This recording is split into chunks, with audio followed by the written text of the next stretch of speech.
أعوذ بالله من الشيطان الرجيم. بسم الله الرحمن الرحيم.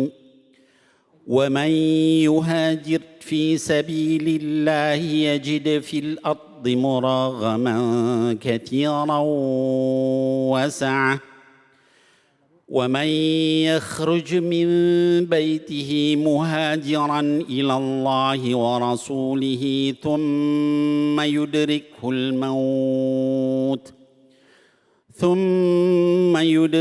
الموت فقد وقع أجره على الله وكان الله غفورا رحيما. Sadaqallahul azim. Ibu-ibu sekalian dan juga seluruh penonton Cahaya Hati Indonesia dimanapun berada. Ya, tadi saya membacakan surah An-Nisa ayat yang ke-100, di mana di sini Allah Subhanahu wa taala menyebutkan, ya, a'udzubillahi minasyaitonirrajim, wa may yuhajir fi sabilillah. Kata Allah Subhanahu wa taala, wa man, maka atau dan siapa-siapa. Apa? Yuhajir fi sabilillah, yang berhijrah di jalan Allah Subhanahu wa taala. Yajid fil ardi muraghaman katsiran wasa'ah. Mereka akan menemukan bahwa yang namanya bumi Allah itu sangat luas. Ya. Kemudian bukan hanya sangat luas, rizkinya juga banyak, rizki Allah Subhanahu wa taala. Nah, terkait dengan yuhajir fi sabilillah, ini para ulama menyatakan bahwa kata-kata hijrah itu asal katanya dari kata kerja atau fiil, yaitu hajara yuhajiru. Ya. Jadi kata-kata hajara yuhajiru artinya adalah ada dua makna. Yang pertama adalah yang disebut dengan berubah, ya, min makan ila makanin akhar. Dari satu tempat kepada tempat yang lain. Ibu dari Bogor, Jasinga tadi datang ke Jakarta, itu disebut hijrah kalau kita menetap di Jakarta. Ya. Kita dari Jakarta pindah misalnya ke Bogor, itu juga disebut hijrah kalau kita pindah. Itu makna yang pertama dari hijrah. Ya. Jadi min makan ila makanin akhar. Makna yang kedua kata para ulama adalah min jihatin ila jihatin ukhra. Dari satu kondisi atau satu perbuatan kepada perbuatan yang lain. Ya, misalnya apa? Dari kita asalnya, naudzubillah misalnya, ya, tadi disebutkan misalnya saudara kita, ya Riki, yang dari asalnya kemudian dia memiliki perilaku menyimpang. Lalu kemudian dia kembali kepada Allah Subhanahu wa taala. Itu juga disebut hijrah. Tapi dikatakan jihatin ila jihatin ukhra, itu juga berlaku kebalikannya, Bu. Dari asalnya orang soleh menjadi orang yang tidak soleh. Orang salah tadi ya bahasanya gitu ya. Dari soleh jadi salah ya Bu. Nah, itu juga hijrah juga. Tapi hijrah yang negatif. Hijrah yang dilarang oleh Allah Subhanahu wa taala. Nah, jadi kalau kita menyatakan hijrah itu maka hendaklah kita berubah dari yang tidak soleh menjadi soleh. Dari yang sholatnya jarang menjadi rajin sholat. Dari yang asalnya nggak pernah ngaji menjadi ngaji. Yang jarang zikir menjadi banyak zikir. Nah, itu hijrah yang benar. Kalau tempat gimana? Dari tempat yang nggak baik menjadi baik. Asalnya kita bekerja di tempat yang jualan minuman keras. Ya. Kemudian apa, Bu? Kemudian kita diminta pindah. Kenapa pindah? Karena Islam melarang untuk kita memperdagangkan atau ikut serta di dalam perdagangan minuman keras. Nah, kemudian terus dia bilang, loh, saya akan kerja di sini. Kalau saya suruh pindah, cariin dong tempat kerja. La haula wa la quwata illa billah. Kan yang mau selamat dari neraka itu siapa? Kita. Oh, malah nyalahin orang lain. Ayo dong cariin dong. Lah kamu mau selamat enggak dari api neraka? Kamu mau masuk surga apa enggak? Ya. Jadi jangan nyalahin orang lain, ya. Kalau kita tahu tempat kerja kita enggak baik, kita harus wajib berubah menjadi baik. Nah, dikatakan di sini yuhajir fi sabilillah. Barang siapa yang hijrahnya itu baik tempat, ya, maupun perbuatan itu di jalan Allah. Artinya apa? Artinya ada orang yang hijrah fi sabilit taghut atau fi sabilis syayatin, ya. Dia hijrah ke jalan setan ya, atau taghut itu ya. Taghut itu segala sesuatu selain Allah, ya. Jalan setan. Dia asalnya baik menjadi malah tukang mabok gitu ya, tukang zina dan ada nggak begitu? Ada, gitu ya. Nah, maka dikatakan yuhajir fi sabilillah, ya kata Allah Subhanahu wa taala. Kemudian apa lagi? Muraghaman katsira wa sa'a. Jangan khawatir. Kamu asalnya pekerjaannya dapat gaji segini, kalau kamu hijrah nanti saya nggak dapat gaji, saya nanti kerja di mana? Sama Allah, kata Allah Subhanahu wa taala, bumi Allah ini luas, rizki Allah ini banyak. Tadi kita dengarkan saudara kita Riki, ya. Apa yang terjadi setelah beliau hijrah? Rizkinya menjadi bagus. Punya hutang berapa tadi, Bu?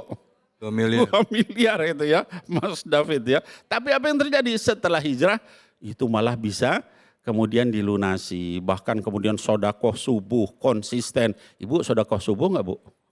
Sodakoh, Ustadz. Kalau lihat wajahnya, wajah sodakoh ini. Sodakoh Bib, ada yang sodakoh Bib. Ya, benar. Setiap subuh bawa dompet ya kan. Baik, nah kemudian bukan hanya dijamin sama Allah Subhanahu wa taala, dikatakan di sini ya, wa may yakhruj min baitihi muhajiran ilallah, ya. Wa may yakhruj min baiti. Sampai Allah tuh detail itu. Barang siapa yang keluar yakhruj, ya. Dari mana? Min baitihi, dari rumahnya. Nih, sampai begitu detailnya, ya. Untuk apa? Muhajiran ilallahi wa rasulih. Niatnya semata-mata hijrah karena Allah dan Rasulnya. Nabi Muhammad SAW, karena Allah dan Rasulnya. Kemudian dikatakan thumma yudrikul maut, tiba-tiba dia meninggal, belum sampai dia hijrah, dia baru keluar dari rumah dia meninggal. Apa yang terjadi? Diterima enggak hijrahnya? Terima. Ah, itu Ustaz David, Masya Allah ya. Dikatakan di sini faqad waqa ajruhu 'ala Allah. Dijamin sama Allah pahalanya. Ya. Kita baru niat keluar, Bu, dulu itu ada kejadian orang yang membunuh 99 orang, ya. Terus nanya sama orang alim, ya, saya udah membunuh 99, kira-kira kalau saya tobat diampuni enggak? Enggak, dibunuh lagi. Jadi 100. Terus nanya lagi sama alim yang lain, diampuni asal kamu pindah. Di tengah jalan dia meninggal, diampuni sama Allah SWT. Itu membunuh 99 Orang. bahkan 100 orang. Ya kita yang dosanya enggak sebesar itu, maka insya Allah akan diampuni. Nah kemudian di akhiri ayat ini kata Allah Subhanahu wa ta'ala, wa kanallaha ghafurur rahima. Kalau kamu masih ragu juga, ingat bahwa Allah itu maha pengampun, lagi maha penyayang. Setiap hari berdosa, tapi kemudian kita kembali sama Allah, diampuni semuanya. Dan dikatakan, wala ubali. Aku enggak peduli sepenuh bumi, sepenuh langit, sedalam lautan dosa kamu. Asal kamu kembali kepada Allah SWT. Maka ibu-ibu sekalian, para pemirsa yang dimuliakan Allah, jangan pernah putus asa untuk bertobat. Betapapun besarnya dosa kita, ingat orang yang membunuh 100 orang aja diampuni oleh Allah Subhanahu wa taala. Mudah-mudahan kita termasuk orang yang terus-menerus berhijrah, konsisten berhijrah hanya karena Allah. Amin ya Allah ya Rabbal Alamin. Alhamdulillah. Bu, ada yang mau nanya? Mana angkat tangan yang mau nanya? Coba. Oh, Ibu silakan.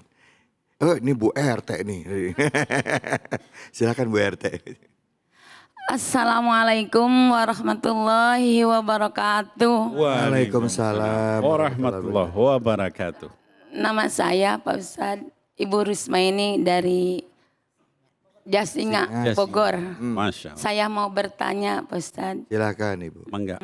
Bagaimana menjaga keistiqomahan pada orang yang baru berhijrah? Masya Allah. Sekian dari saya. Wassalamualaikum warahmatullahi wabarakatuh. Waalaikumsalam warahmatullahi wabarakatuh. Silakan Habib. Ya Masya Allah, ini pertanyaan yang bagus. Dan mungkin bukan hanya Ibu Rus, tapi mungkin banyak pemirsa di rumah. Saya ini baru hijrah, supaya saya istiqomah gimana caranya? Ya, kata para ulama ada 3 cara minimal. Yang pertama, hendaknya dia melakukan atau apa namanya menjalani al-manhaj as-sahih. Cara yang benar ya. Kalau kita itu misalnya mau berhijrah tapi kita nggak punya ilmunya ya, maka kita harus ikut pengajian, harus belajar ya supaya kita bisa jadi benar. Yang kedua kata para ulama adalah adanya murabbi, ada yang membimbing, ada ustadznya. Jangan kemudian kita terus wah pokoknya buka profesor doktor Google. Nanti kita kebawa sana kemari kalau nggak ada yang bimbing. Boleh itu untuk melengkapi. Tapi tetap harus ada yang membimbing. Dengan pembimbing itu kita melihat akhlaknya. Oh saya bisa ngikutin seperti ini. Itu ada contohnya melakukannya seperti ini. Ya. Yang ketiga kata para ulama adalah al-bi'ah as-salihah. Harus berada di lingkungan yang baik. Tadi orang yang membunuh 100 orang itu kata ulama yang terakhir, kamu harus pindah ke tempat yang baik. Kenapa? Kalau kamu tetap di situ kamu nggak akan bisa berubah. Maka dia pindah belum sampai dia meninggal. Artinya apa? Harus kita berubah. Maka ibu-ibu saran saya dari sekarang ya terutama yang baru berhijrah, perbanyak teman-teman yang salih ya. Kenapa? Teman yang solih itu punya kemampuan di hari kiamat nanti memberi syafaat. Namanya syafaat dari sahabat yang salih. Kalau misalnya masuk neraka, naudzubillah min dzalik, lalu kemudian temannya itu yang akrab, dia nanya sama Allah, dia masuk surga, kemana sih itu? Ya Allah itu teman saya, beri syafaat kata Allah. Maka dikeluarkan sama teman yang soleh. Ya. Maka saya senang bersahabat dengan Ustadz David, dengan Ustadz Nawawi. Kenapa? Supaya mudah-mudahan kalau saya nanti celaka di akhirat, masuk neraka, ada yang memberikan syafaat. Masya Allah. Ya. Ya Habibi. Amin. Justru kami yang berharap Ya, ini Habib. karung dosa Bisa saya. didoain dari Habib ke kita ya. So. Ya Bu ya. Masya Allah. Terima kasih banyak Habib. Sami-sami. Terima kasih banyak. Ibu udah kejawab ya Bu ya. Istiqomah. Baik. Kita habis ini akan lanjut lagi. Kita kaji lebih dalam lagi tentang ayat-ayat yang dalam Al-Quran. Masih tema kita hijrah. Hanya di sini di Cahaya Hati Indonesia.